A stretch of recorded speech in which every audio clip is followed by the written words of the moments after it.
Yeah, so anyway, it's all okay. Anyway, so look, so I'll start off again and say welcome, Ron Carty here again from the Paddock Expat Club. Every Tuesday, as you know, we meet, Hotel Barracuda. And my role is really, and it's a privilege, to interview Ken Fagan again. He's already done one epic talk with us, but he's came back for a Q&A session today. So Ken, thank you very much for joining us. You're welcome. Pleasure to be welcome. He's such a relaxed bugger, you know. He's been around the world, 30,000 miles, whatever it is, and he just sits there all relaxed. But anyway, the session today was slightly different. You know, how did you feel about answering questions live in front of people? Yeah, it was first time I've done it. When I did the talk here, it was the first time I'd done a talk because I only finished it in August. And I was out here in late August. So yeah, it's first time I've done it. Went okay. There's plenty. Every question was good, and it just It was. Well, it's fascinating. But the first question was talking about what inspired you and your qualifications. It was all wrapped up into one, just to give us a start for your voyage. Yeah. Well, inspiration was just a slow burn, really, slowly but surely increasing your mileage, and then you just go, look, I've got to take this all the way and go and do that. Qualifications, absolutely zero. Just good for you. UK is one of the very few countries in the world where you don't need any qualifications to buy your own boat, class itself as a seafaring nation. Britannia rules the waves, etc. And you can just go off. That's why the lifeboats are constantly picking people up off the coast of Cornwall every summer in a little boat. They get into trouble and bring them back. No, bloody good. We don't have that. No, interesting. And then you also talked about or asked about your preparation, not just your boat, but your own physical preparation. Well, physical, absolutely none. You can see the state of me. But mental preparation just comes about when you're.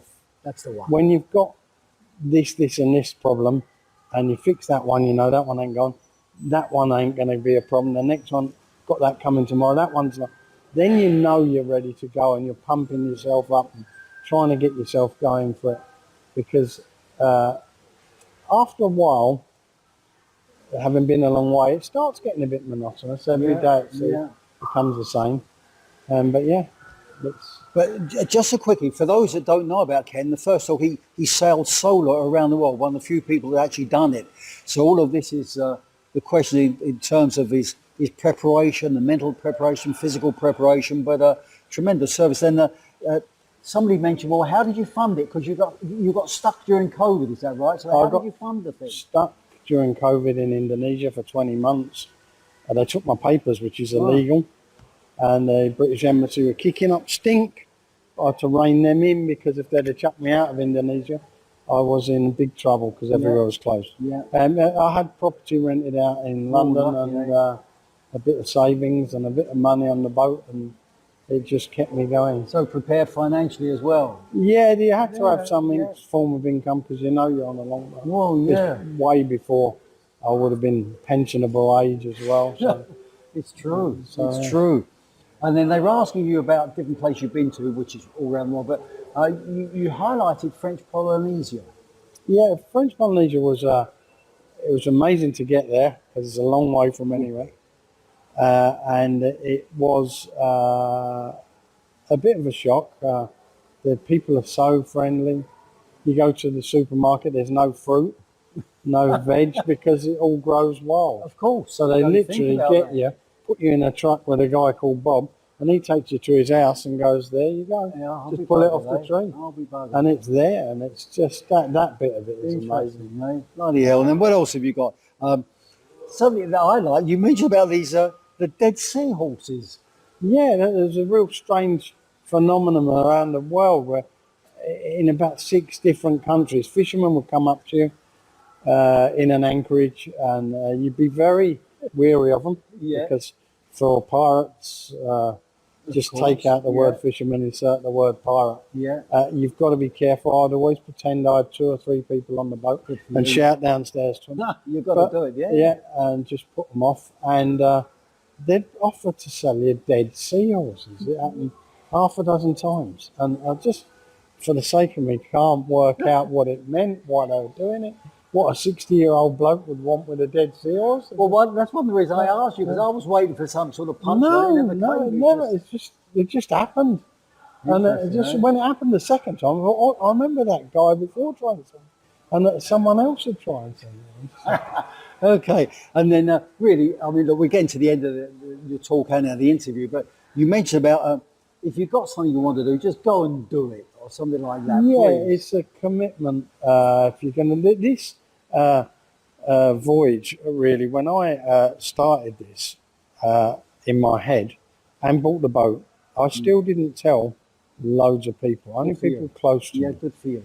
Because when you make that, and it was about 6 months before I left, that commitment to go, that's it, you're in. That's the easy bit. Yeah. And when I let people know that's it, I was going, it was something that was, I was actually willing to die for it. I knew there would be dangerous times.